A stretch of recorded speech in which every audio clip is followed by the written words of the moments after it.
ಶ್ರೀಗುರುಭ್ಯೋ ನಮಃ. ಪದಾಮಪಹರ್ತಾರಂ ದಾತಾರಂ ಸರ್ವಸಂಪದಾಂ ಲೋಕಾಭಿರಾಮಂ ಶ್ರೀರಾಮಂ ಭೂಯೋ ಭೂಯೋ ನಮಾಮ್ಯಹಂ. ಮುಂದಿನ ಪದ್ಯ ಈ ರೀತಿಯಾಗಿದೆ. ಸುತಪನೇಕೋತ್ತರ ಸುಪಂಚಾಶತ ವರ್ಣ ಕರಣದೀ ಚತುರ್ವಿಂಶತಿ ಸುತತ್ವದಿ ಧಾತುಗಳೊಳಗಿದ್ದ ವಿರತ ಅನಿರುದ್ಧ ಜತನ ಮಾಡ್ಬನು ಜಗದೀ ಜೀವ ಪ್ರತತಿಗಳ ಷಣ್ಣವತಿ ನಾಮಕ ಚತುರ ಮೂರ್ತಿಗಳರ್ಚಿಸುವರದರಿಂದ ಬಲ್ಲವರು.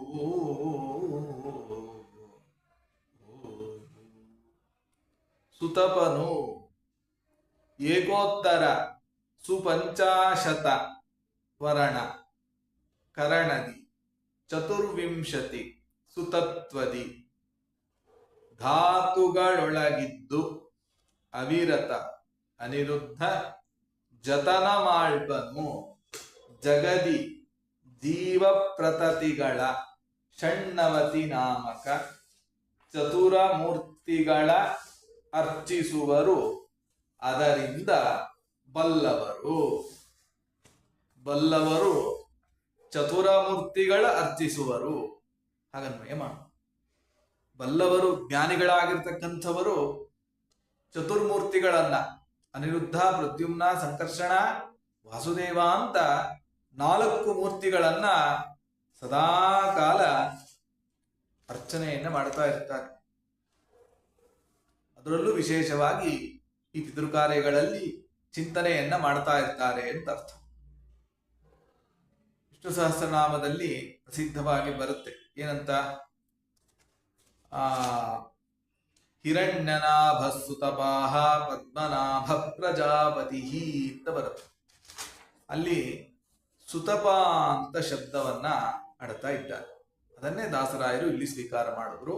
ಸುತಪನು ಏನು? ಸುತಪ ಅಂತಂದ್ರೆ ಅದು 2 ಅರ್ಥ ಇದೆ. ಒಂದು, ಸಮ್ಯಕ್ ತಪತೀತಿ ಸುತಪಃ, ಚೆನ್ನಾಗಿ ತಾಪವನ್ನ ನೀಡ್ತಾನೆ. ಸೂರ್ಯರ ಒಳಗಡೆ ಸೂರ್ಯನ ಅಂತರ್ಯಾಮಿಯಾಗಿ ನಿಂತು ಇಡೀ ಜಗತ್ತಿನ ಜೀವರಾಶಿಗಳಿಗೆ ಚೆನ್ನಾಗಿ ತಾಪವನ್ನ ಪ್ರಕಾಶವನ್ನ ನೀಡ್ತಾನೆ. ಆದ್ದರಿಂದ ಅವನಿಗೆ ಸುತಪ ಅಂತ ಹೆಸರು. ಅಥವಾ ಸುತಪ ಅಲ್ಲಿ ಹಿಂದೆ ಮಾಡಿದ್ದು ಸುತಪ ಅಂತ ಬಿಡಿಸುದು. ಈಗ ಇಲ್ಲಿ ಸುತಪ, ಸುತಾನ್ ಪಾಲಯತೀತಿ ಸುತಪಃ. ಸುತಾನ್ ಅಂದ್ರೆ ಯಾರು? ತನ್ನ ಮಕ್ಕಳಾಗಿರ್ತಕ್ಕಂತಹ ಬ್ರಹ್ಮ, ರುದ್ರಾದಿ ಸಮಸ್ತ ದೇವತೆಗಳನ್ನ, ಸಮಸ್ತ ಜೀವರಾಶಿಗಳನ್ನ ಸಂರಕ್ಷಣೆ ಮಾಡ್ತಾನೆ. ಆದ್ರಿಂದ ಅವನಿಗೇನಂತ ಹೆಸರು? ಸುತಪ ಅಂತ ಕರೀತಾ ಇದ್ದಾರೆ. ಹೀಗೆ 2 ಅರ್ಥಗಳನ್ನ ನಾವು ಚಿಂತನೆಯನ್ನ ಮಾಡ್ಲಿಕ್ಕೆ ಬರುತ್ತೆ. ಸುತಪನು ಏನು ಮಾಡ್ತಾನೆ? ಏಕೋತ್ತರ ಸುಪಂಚಾಶತ ವರ್ಣ, ಏಕೋತ್ತರ ಸುಪಂಚಾಶತ್, ಪಂಚಾಶತ್ ಅಂದ್ರೆ 50 ಅಂತ ಅರ್ಥ.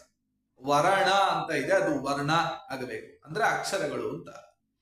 50ರ ಜೊತೆಗೆ ಎಷ್ಟು ಸೇರಿಸಬೇಕು? ಏಕೋತ್ತರ ಅಂದ್ರು. ಅಂದ್ರೆ ಮುಂದೆ 1 ಸೇರಿಸಿ ಅಂದ್ರೆ ಎಷ್ಟಾಯ್ತು? 51 ಅಕ್ಷರಗಳಾಯ್ತು, 51 ವರ್ಣಗಳಾಯ್ತು. 51 ವರ್ಣಗಳನ್ನ ಇಟ್ಕೋಣ. ಏಕೋತ್ತರ ಸುಪಂಚಾಶತ ವರ್ಣ ಕರಣದಿ, ಕರಣಗಳು, ಕರಣ ಅಂದ್ರೆ ಇಂದ್ರಿಯ. ಇಂದ್ರಿಯಗಳೆಷ್ಟಿದೆ? 5 ಜ್ಞಾನೇಂದ್ರಿಯ, 5 ಕರ್ಮೇಂದ್ರಿಯ ಪ್ಲಸ್ 1 ಮನಸ್ಸು. ನೋಡಿ, ಇನ್ನೂ ಒಂದು ರೀತಿಯಲ್ಲೂ 96 ಹೇಗಾಗತ್ತೆ ಅಂತ ಹೇಳ್ತಾ ಇದ್ದಾರೆ. ಇವಾಗ 96 ಹೇಗಾಗತ್ತೆ ಅನ್ನೋದನ್ನ ಇನ್ನೂ ಒಂದು ರೀತಿಯಲ್ಲಿ ತೋರಿಸ್ತಾರೆ. ಇವಾಗ 96 ರೂಪಗಳು. 51 ಪ್ಲಸ್ 11 ಆಯ್ತಾ? ಮೊದಲು 51 ಇಟ್ಕೊಂಡ್ವಿ. ಆಮೇಲೆ ಕರಣದಿ ಅಂತ ಹೇಳಿದ್ರಿಂದ 5 ಜ್ಞಾನೇಂದ್ರಿಯ, 5 ಕರ್ಮೇಂದ್ರಿಯ, 1 ಮನಸ್ಸು, ಅದಷ್ಟೇ ಇಟ್ಕೊಂಡಾಗ ಎಷ್ಟಾಯ್ತು? 11 ಆಯ್ತು. ಪಂಚಾಶತ ವರ್ಣ ಕರಣದಿ. ಇನ್ನು ಚತುರ್ವಿಂಶತಿ ಸುತತ್ವದಿ, 24 ತತ್ವಗಳು ತುಂಬಾ ಪ್ರಸಿದ್ಧ. ಅದಷ್ಟನ್ನು ಇಟ್ಕೊಂಡ್ಬಿಡಿ. 24ಅನ್ನ ಆಡ್ ಮಾಡಿ. 51 ಪ್ಲಸ್ 11 ಪ್ಲಸ್ 24 ಆಗಬೇಕು.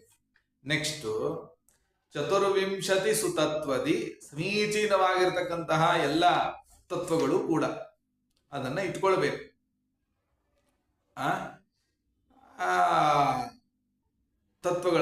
ಅಂದ್ರೆ ಇದರ ಅಂತರ್ಯಾಮಿಯಾಗಿರ್ತಕ್ಕಂತಹ ರೂಪಗಳು ಎಷ್ಟು ತತ್ವಗಳು? 24 ತತ್ವಗಳು ಅಂತಂದ್ರೆ 24 ಕೇಶವಾದಿ ರೂಪಗಳನ್ನ ಇಟ್ಕೊಳ್ಬೇಕು.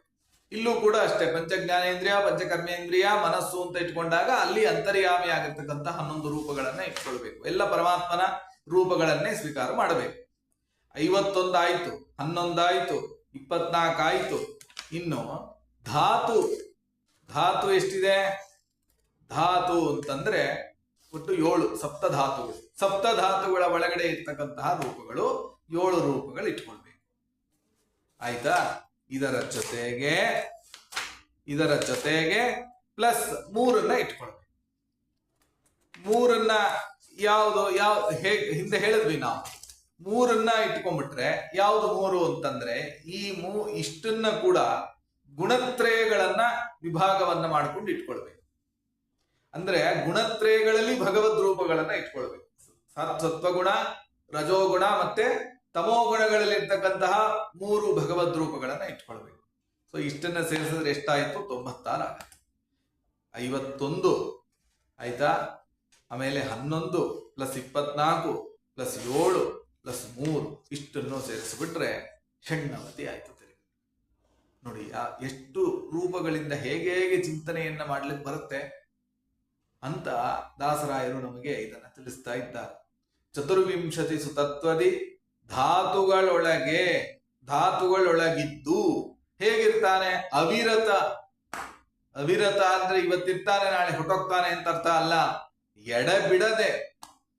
ಎಡೆಬಿಡದೆ ಸದಾ ಕಾಲ, ಭೂತ ಭವಿಷ್ಯತ್ ವರ್ತಮಾನ ಕಾಲಗಳಲ್ಲೆಲ್ಲ ಎಲ್ಲ ಕಾಲಗಳಲ್ಲೂ ಪರಮಾತ್ಮ ಇರ್ತಾನೆ. ಆಯ್ತಾ? ಅವಿರತ ಅನಿರುದ್ಧ ರೂಪಿಯಾಗಿರ್ತಕ್ಕಂತಹ ಪರಮಾತ್ಮ ಹೀಗೆ ಇದ್ದು ಜತನ ಮಾಳ್ಪನು ಜಗದಿ ಜೀವ ಪ್ರತತಿಗಳು. ಜತನ ಅಂತಂದ್ರೆ ರಕ್ಷಣೆ ಅಂತ. ಪರಮಾತ್ಮ ಇಷ್ಟು ರೂಪಗಳಿಂದ ನಿಂತು ಸದಾಕಾಲ ರಕ್ಷಣೆಯನ್ನ ಮಾಡ್ತಾ ಇರ್ತಾನೆ. ಜತನ ಮಾಳ್ಪನು ಯಾರನ್ನ?